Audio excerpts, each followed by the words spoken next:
Hola everyone, my name is Gabriela Regina. You can call me Gabby.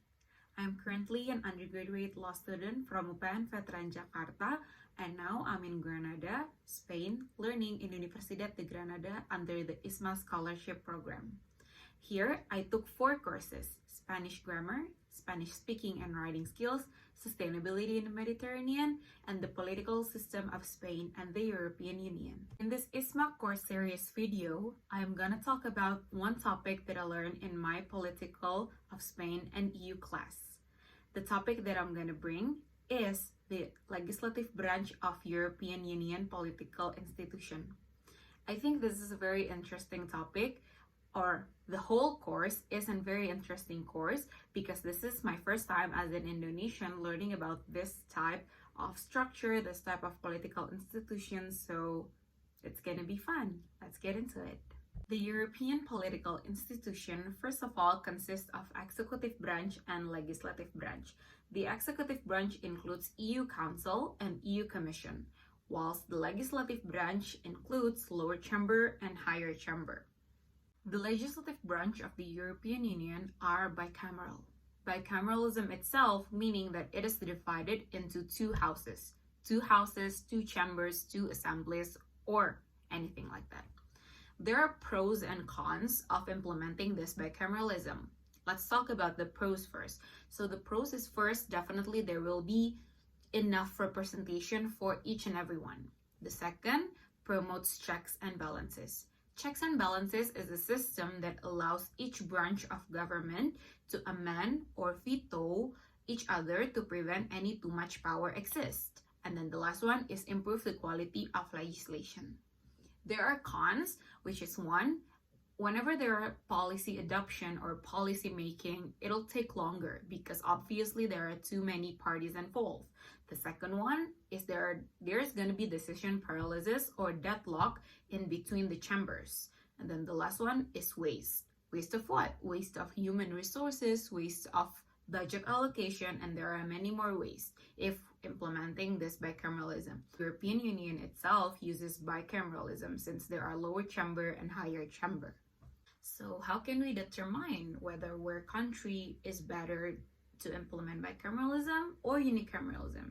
So for bicameralism, it is determined by the territorial politics and organization. So say if a country is federal, then bicameralism is definitely better. If the country is bigger, there are so many cultural things that needed to be protected, then bicameralism is definitely the best choice.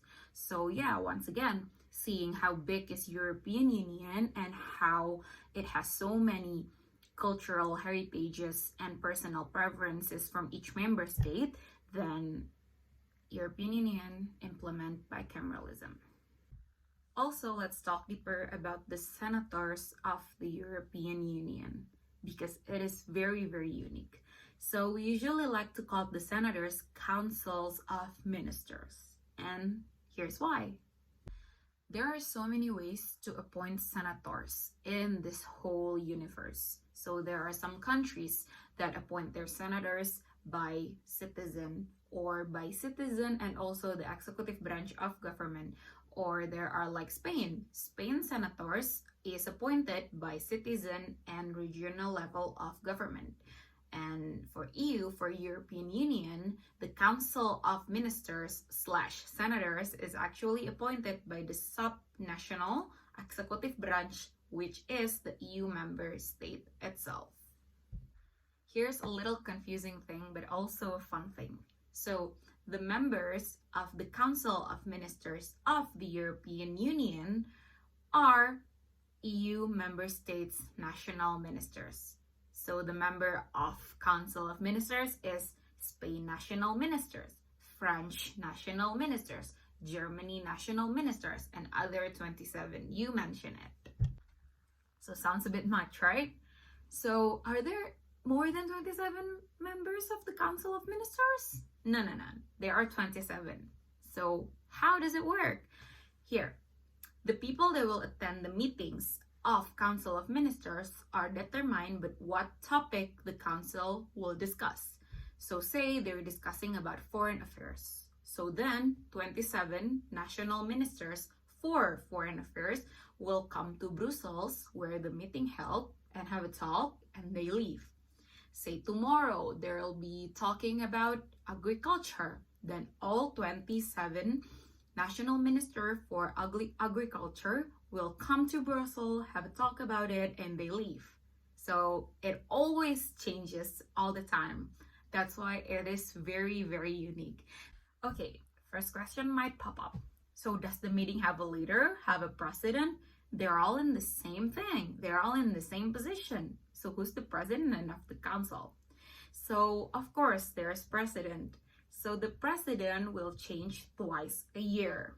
So from now, let's say like now from July 2022 to December 2022, the president is all minister from Czech Republic.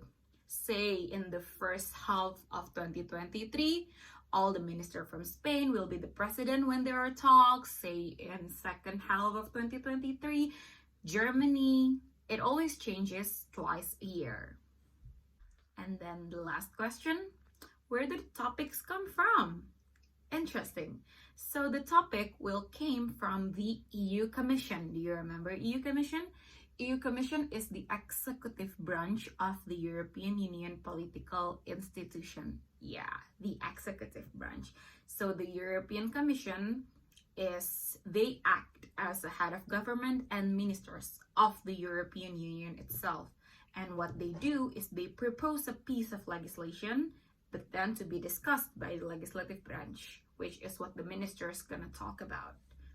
So that's why I said it was fun. EU is such an amazing subject to learn to.